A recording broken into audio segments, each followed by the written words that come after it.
하나님께서 이 시간 크신 은혜와 사랑을 우리 모두에게 베풀어 주실 줄 믿습니다. 일본인 기독교 작가로 유명한 엔도 슈샤쿠라는 사람이 있습니다. 엔도 슈샤쿠의 대표적인 작품으로 우리가 침묵이라는 책을 꼽는데요. 이 침묵의 내용을 살펴보면 우리에게 많은 유익이 있습니다. 이 침묵의 주인공은 포르투갈 신부인 세바스찬 로드리고라는 사람입니다. 이 침묵의 배경이 되는 때가 1500년대 일본 사회입니다. 그 당시 일본 사회에는 여러 유럽에서 들어온 선교사들이 선교를 활발하게 하고 있었죠. 일본의 정치가들은 자기들에게 유리할 때에는 선교사들에게 협조를 하고 그렇게 선교사를 잘 이용을 했지만 자기들에게 좀 불리하다, 자기들 마음에 들지 않는다 하면 선교사들이 포교를 해서 예수를 믿게 된 사람들을 무자비하게 박해를 했습니다. 그런 가운데에서 기독교인들의 순교에 대해서 다루고 있는 작품이 바로 침묵이라는 그런 작품이죠. 이 박해자들이요, 기독교인들을 고문을 하고 죽이는데요, 참 잔인하게 죽여요. 예를 들면요, 예수 믿는 사람을 잡아다가 감옥에 가두어 놓고 고문만 하면 되는데 그냥 고문하는 게 아니고요, 어떻게 해야 되냐면 거꾸로 매달아요. 다리를 위로 하고 머리를 땅으로 하고 거꾸로 매달아요. 그리고 난 다음에 그러면 피가 안 통해 죽잖아요. 어떻게 하느냐, 이 귀 뒤에다 구멍을 뚫어요. 그럼 어떻게 되는지 아십니까? 피가 한 방울 한 방울 떨어지면서 사람이 죽어요. 그런데 이게 마치 너무 힘드니까 숨을 쉬는 그 소리가 옆방에서 들으면 잠을 자면서 코를 고는 소리처럼 들려요. 그렇게 아주 괴로워하면서 죽게 만들기도 했고요. 또 기독교인들이 십자가를 좋아한다라고 하니까 밀물, 썰물이 와서 쫙 물이 빠지고 나면 그 갯벌 가운데에다가 십자가를 세워놓고 그 십자가에다가 예수 믿는 사람들을 잡아다가 매달아요. 그리고 난 다음에 밀물이 오면 싹 빠져나오고, 그럼 어떻게 됩니까? 십자가에 매달려 있던 사람들이요, 밀물이 조금씩 밀려올 때마다 그 바닷물에 몸부림을 치다가 결국 물이 잠겨서 죽는 거예요. 이렇게 잔인하게 죽였어요. 주인공이 세바스찬 로드리고인데, 로드리고가 하루는 일본인 관리들에게 붙잡혔어요. 그리고 난 일본 관리들이 서양인 선교사니까 함부로 고문을 할 수 없잖아요. 이렇게 이야기를 합니다. 너가 와서 예수를 전하지 않았다면 저 사람들은 죽지 않을 사람들이다. 근데 너가 와서 예수를 전하는 바람에 예수를 믿고 저 사람들이 십자가에 못 박혀서 지금 바닷물에 빠져 죽게 생겼다. 네가 예수가 사랑이고 복음이 사랑이라고 하는데 정말 그것이 사랑이라고 한다면 지금 이 자리에서 저 사람들을 구해내기 위해서 사랑하는 마음으로 예수를 부인해라. 예수를 부인하면 저 사람들 당장 살려주겠다. 그렇지만 네가 예수 부인하지 않으면 저 사람들 바다에 빠져서 그대로 죽게 될 것이다. 이런 상황에서 로드리고가 어떻게 할까요? 여러분은 어떻게 하시겠습니까? 로드리고가요, 하나님께 간절히 부르짖으며 기도합니다. 하나님, 제발 저들을 좀 도와주십시오. 어찌하여 이런 상황 속에서 하나님 침묵만 지키고 계십니까? 로드리고가 정말 통곡하는 마음으로 그렇게 기도를 해요. 여러분, 하나님 도와주셨을까요? 네, 하나님 가만히 계세요. 그런데요, 그 마지막 부분에 가면 이렇게 나와요. 로드리고의 마음 가운데 하나님 주시는 그 음성이 울려오는 거예요. 어떤 음성이 울려오느냐? 나는 침묵하고 있는 게 아니라 저들의 고통에 함께 참여하고 있다. 나는 저들과 함께 아파하고 저들과 함께 십자가에서 죽음을 맛보고 있다. 여러분, 우리도 로도니 것처럼 질문할 때가 있죠. 왜 하나님 침묵하십니까? 왜 아무 말씀도 안 하시고 왜 아무것도 도와주지 않으십니까? 내가 이렇게 힘들고 괴로운데 왜 가만히 계십니까? 오늘 본문에서도 우리 똑같은 목소리를 듣게 됩니다. 우리 본문 2절 다시 한번 읽어봅니다. 2절 말씀 시작.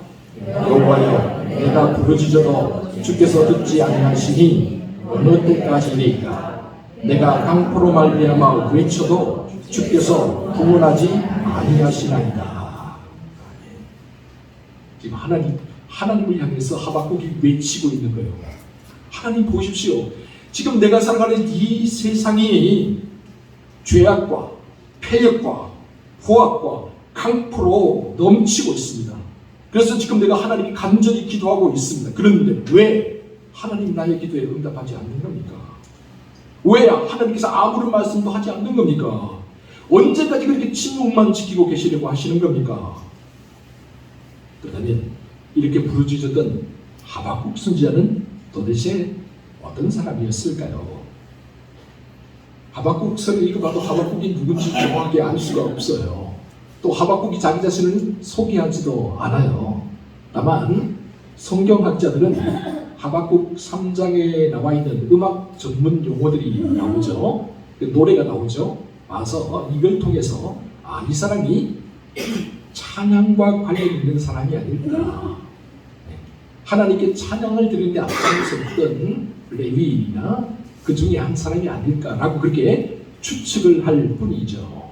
그리고 하박국 2장 4절을 보면 아주 유명한 말씀이 나오죠. 의인은 그 믿음으로 말미암아 살리라. 여러분, 이 말씀을 모토로 삼아서 종교가 마르틴 루트가 종교개혁을 일으켰어요. 그 유명한 말씀 바로 이 하박국 2장 4절에 나오고 있다라는 거죠. 하박국이 활동하던 시기는 남유다 요시야 왕 때였다라고 합니다.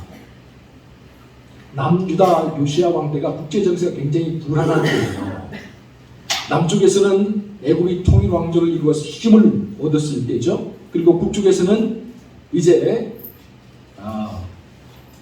아수르를 무너뜨린 바벨론이 힘을 확장시키면서 남쪽으로 지금 남진 정책을 쓰려고 하는 그때예요. 그 중간에 누가 끼어 있느냐? 남유다가 끼어 있었어요. 언제라도 일촉즉발 정쟁이 일어날 수 있는 그런 상황이었다라는 거죠. 마침 요시아가 다스릴 때 이 남쪽에 있는 애굽의 바론 느고가 군사를 일으켜서 바벨론과 함께 한반도로 올라갔습니다. 그런데 올라가는 그 길을 남유다를 통해 가야 되잖아요. 이렇게 남유다에게 길을 열어달라라고 했는데 그럴 수 없다라고 해요. 그래서 무깃도에서 요시아 왕과 애굽의 바론과 붙어요. 근데 요시아 왕이 패배하죠. 그리고 그 전쟁에서 죽고 맙니다. 그리고 남유다를 물리친 애굽이 바벨론과 붙어 올라가는데 이미 전력이 절반 이상 상실이 된 거잖아요. 그래서 갈그미스에서 전투를 했다가 그만 바벨론에게 처참하게 패배를 당합니다. 패배를 당한 애굽이 다시 자기 나라로 돌아가잖아요. 돌아가면서 어디를 거쳐갑니까? 남유다를 또 거쳐가는 거예요. 그러니까 화풀이를 누구한테 했을까요? 남유다에게 화풀이를 다 했어요. 요시아 왕의 뒤를 이어서 왕이 된 여호아스를 폐위시켜버리고 요야킴을 세웠죠. 그리고 왕궁에 있는 모든 보물들을 다 털어갔어요. 뿐만 아니라 남유다의 백성들 중에서 또 포로로 끌고 가요. 그래서 요시아 왕이 죽으면서 남유다의 구분이 급격하게 기울기 시작했습니다. 언제라도 바벨론이 밀고 내려오면 무너질 만큼 그렇게 약화되어 버린 거예요. 그럼에도 불구하고 이렇게 국군이 기부로 가고 있음에도 불구하고 여러분, 하나님의 말씀이 보이질 않습니다. 사회에 부정과 불의가 가득합니다. 백성들이 죄악과 폐역 가운데 살아가고 있습니다. 남은 유다가 국군이 지금 간당간당함에도 불구하고 정신을 차리지 못하고 있는 거예요. 오히려 오늘 본문 2절에 본 것처럼 강포가 만연한 거예요. 여러분, 강포라는 게 뭐냐 하면 힘 있는 자가 권력을 마음대로 휘두르는 거예요. 무법천지나 마찬가지인 거죠. 자기 마음에 들지 않으면 힘으로 누르는 거예요. 다 빼앗아 버리는 거예요. 하나님의 뜻과는 무관하게 비상식적으로 행동을 하면서 그렇게 권력을 휘두르는 것을 강포라고 합니다. 하박국은 이런 현실들을 바라보면서 마음이 너무 아픈 거예요. 너무 괴로운 거예요. 그래서 그는 기도하지 않을 수 없었어요. 저절로 기도가 흘러나오게 된 것이지요. 그런데 문제는 뭡니까? 하박국이 아무리 부르짖어도 하나님이 계속 침묵하고 있는 거예요. 하나님 말씀이 들려오지를 않아요. 아무리 하박국이 부르짖어봐도 하나님이 꿈쩍도 하지 않는 것 같아요. 그러자 하박국의 기도가 더욱더 날카로워지게 되죠. 우리 본문 3절 같이 한번 읽어보겠습니다. 3절 말씀 시작. 어찌하여 목에 죄악을 보게 하시며 폐역을 눈으로 보게 하시나이까. 겁탈과 강포가 내 앞에 있고 경건과 분쟁이 일어났나이다. 하나님 앞에서 우리의 기도가 점점 깊어지면 깊어질수록 현실에 대한 인식도 날카로워질 수밖에 없어요. 여러분, 우리가 하나님 앞에 나서 답답함을 토로하다 보면요, 내가 처한 현실이 더 명확하게 잘 보여요. 뭐가 문제인지도 더 잘 보여요. 그런데 중요한 건 뭐예요? 내가 문제라는 사실은 한 번도 기억을 안 해요. 내게 문제가 있다라고는 생각하지 않아요. 사람들이 문제야. 이 사회가 문제야. 이 나라가 문제야. 자꾸 문제 책임의 모든 것을 다른 사람들에게로 돌리면서 회피하려고 하죠. 그게 문제인 거예요, 사실은. 어떤 의미에서 하박국의 기도가 날카로워지면 날카로울수록 현실적인 인식의 문제는 더욱더 깊어졌는지 모르겠지만 자기 자신에 대한 인식은 점점 더 희박해지고 있다. 라는 것을 우리가 보게 되죠. 하박국은 말이에요. 가정이 파괴되고 있습니다. 사람들 사이에 불신이 가득하고 있습니다. 나라의 기초가 흔들리고 있습니다. 근데 하나님 왜 아무 일도 하지 않습니까? 왜 침묵만 지키고 있습니까? 울부짖고 있죠. 그러나 자기가 할 일에 대해서는, 자기가 뭘 해야 되는지에 대해서는 한마디 언급도 없어요. 목사님들 사이에서 이런 우스갯소리가 있습니다. 교회 와서 가장 오랫동안 기도하는 사람들이 가만히 보면 고집이 제일 세대요. 왜 그럴까요? 자기 말만 계속 하는 거예요. 자기 말만. 모든 게 자기 문제라고 생각하지 않고 자꾸 다른 것만 자는 것만. 그런데 우리의 기도가 다른 사람들과 세상을 바라보면서 하는 기도가 아니라 이제는 나 자신을 바라보면서 하는 기도로 좀 바뀌었으면 좋겠어요. 하박국을 보세요. 2절에 어느 때까지 이렇게 하시겠습니까? 3절에 어찌 이렇게 하십니까? 하나님을 향해서 계속해서 압박하면서 마치 협박이라든지 그렇게 기도를 하고 있잖아요. 왜요? 자기 자신을 보지 않으니까. 이게 도대체 어떻게 된 일이냐고. 왜 하필 하나님을 믿는 백성들이 이 모양 이 꼴로 살아야 되냐고. 왜 이렇게 일이 엉망진창이 되도록 하나님 간섭도 하지 않고 하나님 도와주지 않느냐고. 원망과 불평은 가득하죠. 그러나 그 원망과 불평 속에서 내가 해야 될 일이 뭔가, 나의 위치가 뭐고 나의 정체성이 뭔가, 왜 나를 이곳에 세웠나, 거기에 대해서는 돌아보는 게 하나도 일말도 없다 라는 사실이에요. 여러분, 우리도 하박국처럼 항변할 때가 있어요. 상식적으로 도무지 납득하지 못할 일들이 우리 앞에 발생했을 때 왜 하나님 침묵하십니까? 왜 하나님 도와주지 않으시는 겁니까? 그렇게 말할 때가 있죠. 왜 하필 내가 이런 일을 당해야만 합니까? 원망과 탄식이 섞인 그런 기도를 드릴 때가 있지요. 그래서 그런지 몰라도요, 하박국서를 읽다 보면 낯설지가 않아요. 왜요? 우리의 목소리가 너무 많다는 있는 거죠. 그런데 여러분, 정말 하나님 침묵하고 계시는 분일까요? 정말 하나님, 우리가 믿는 하나님 아무 일도 하지 않는 그런 분일까요? 여러분, 아닙니다. 결코 그렇지 않아요. 하나님은 결코 침묵만 지키시는 분이 아닙니다. 그 증거가 나와 있어요.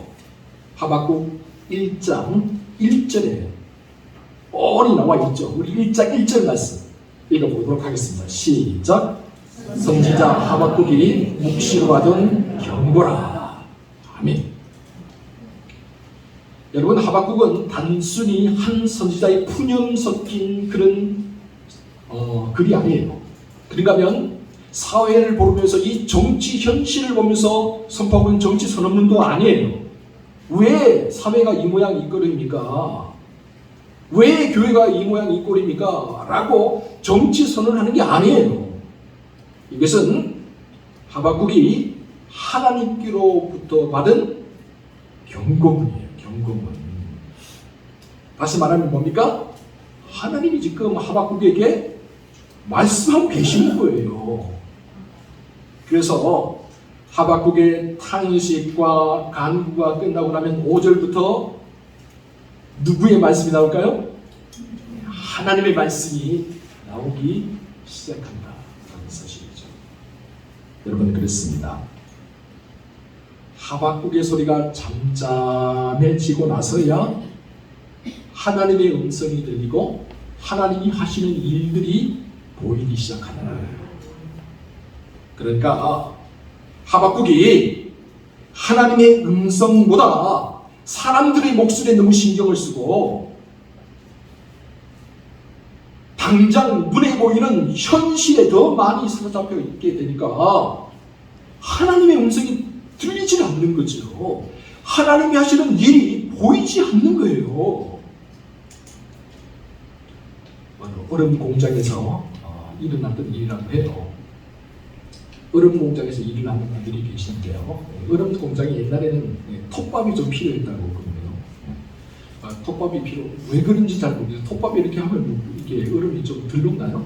톱밥이 필요했다. 톱밥을 칵 쌓아놓은 것도 있는데, 근데 얼음 공장에 일하는 직원 중에 한 분이 이 톱밥 위에서 일을 하다 보면 값비싼 시계를 떨어뜨렸는데 아무리 쳐도 이게 안 나오는 거예요. 톱밥을 다 뒤졌는데 2시간 동안 뒤졌는데도 다른 사람밖에 안 나오는 거예요. 어떻게 해요?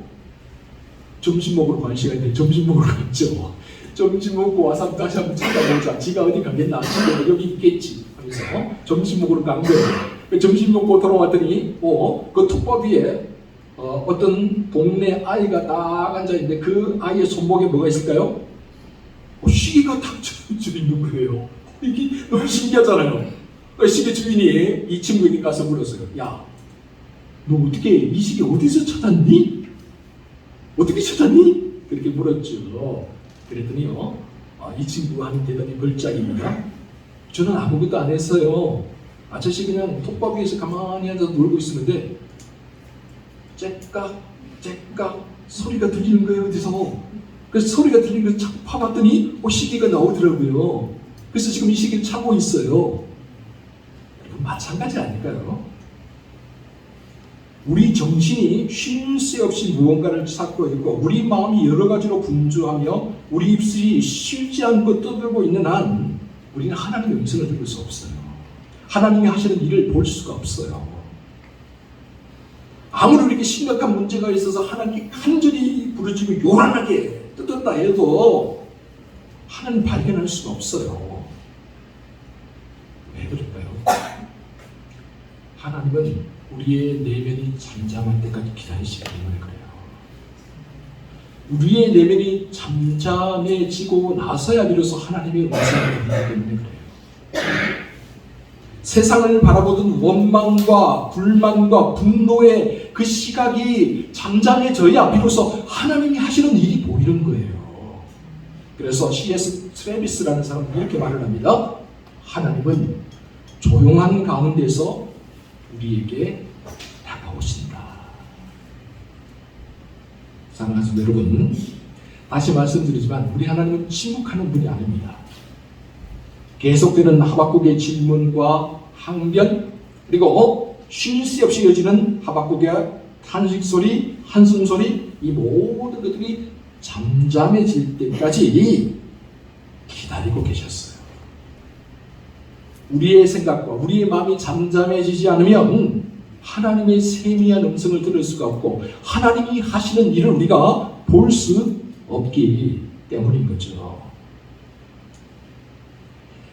북유럽의 어느 시골 교회에 우리 사람 크기와 똑같은 크기의 예수님의 동상이 하나 딱 서 있었다고 해요. 그런데 이 동상 앞에 와서 기도를 하면 드리는 기도마다 응답을 잘 받는다라고 소문이 났어요. 그래서 매일매일 사람들이 쉬지 않고 이 동상 앞에 와서 기도를 드렸다고 해요. 그런데 이 교회를 지키는 문지기가 있었는데 문지기의 소문이 한 가지 있었습니다. 그건 뭐냐? 내가 단 하루만이라도 저 예수님의 동상이 되어서 저 자리에 한번 서 있었으면 좋겠다. 그래서 문지기도 하루는 기도를 드렸어요. 주님, 제가 동상이 되어서 딱 하루만 저 자리에 서 있게 해주세요. 그랬더니 그날 밤에 예수님이 찾아오신 거 아니에요? 문지기의 소원을 들어주시겠다는 거 아닙니까? 근데 예수님께서 이렇게 말씀하세요. 그래, 내가 너의 소원을 들어주마.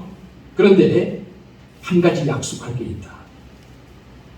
너는 무슨 일이 있어도 절대로 말을 해서는 안 된다. 단 한마디도 말을 해서는 안 된다. 지킬 수 있겠느냐? 그 정도야. 지킬 수 있죠. 당연히. 그렇게 약속을 하고 그 다음 날 문지기가 예수님 동상이 되었습니다.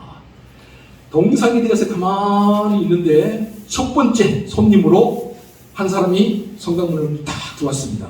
가만히 보니까 부자예요. 돈가방을 들고 들어왔어요. 이 부자가 이 동상 문지기 앞에 와서 기도를 합니다. 이렇게 기도를 해요. 주님, 내가 지금 도박을 하러 갑니다. 돈을 많이 따게 해주세요. 그렇게 기도를 하고 쓱 나가는데 보니까 이 부자가 돈가방을 그대로 놔두고 갔어요. 그래서 문지기가 이거 아닌데 잠깐만 기다리세요 하고 가다가 예수님과 약속이 생각났잖아요. 절대로 한마디도 하지 말라. 그래서 침묵을 지었어요. 자, 두 번째 손님이 왔습니다.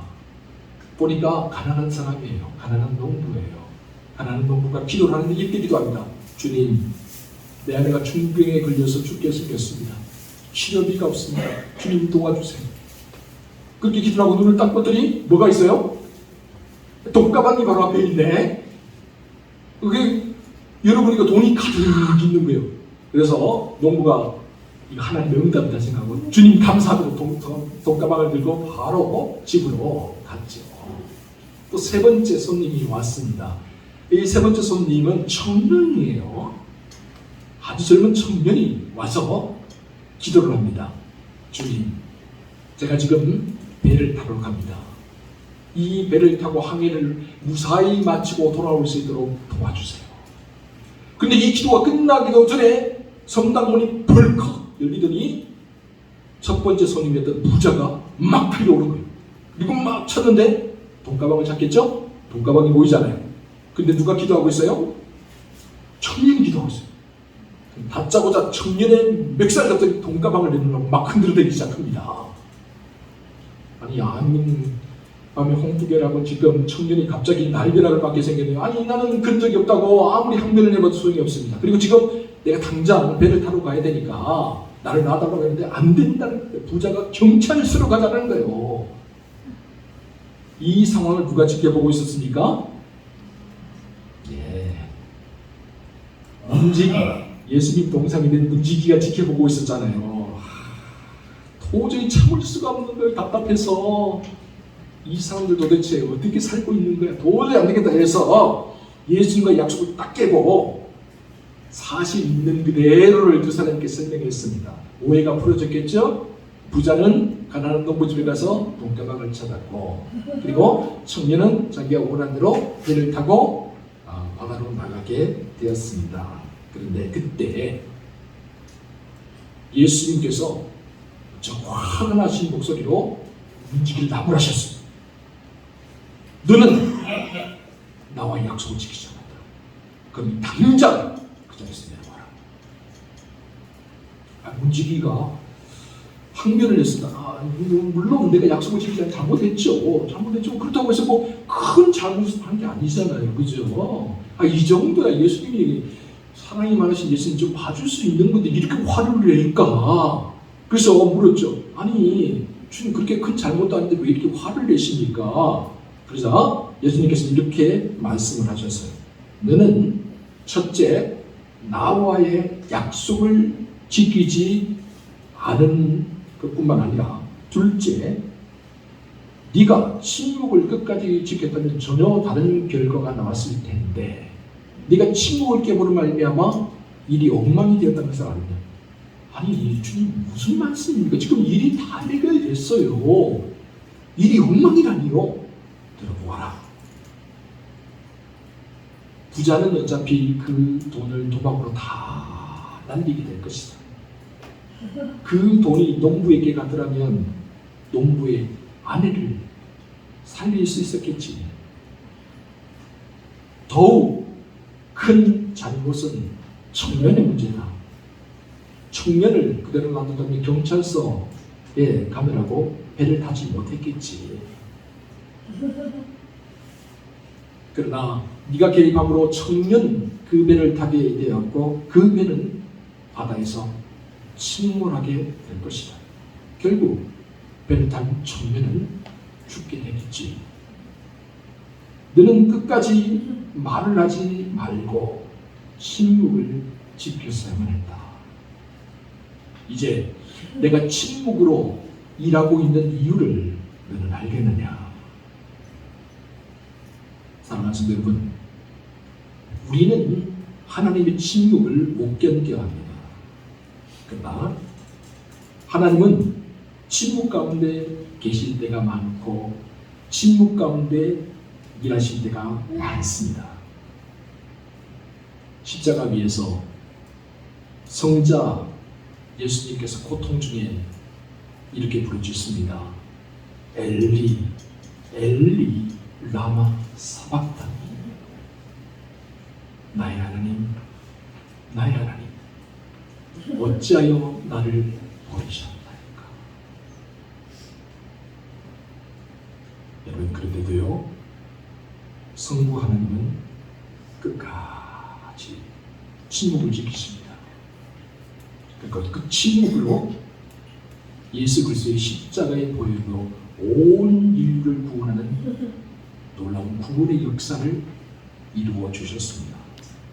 이처럼 우리 하나님의 침묵은 단순한 침묵이 아니라 하나님께서 우리의 인생길과 인류의 역사를 이끌어가는 중요한 방법 중에 하나는 사실을 기억하시기 바랍니다. 그러므로 이 시간 잠시 모든 것을 내려놓고 잠시 활동을 중단하고 하나님이 뭐라고 하시는지 잠잠히 귀를 기울여 보시기 바랍니다.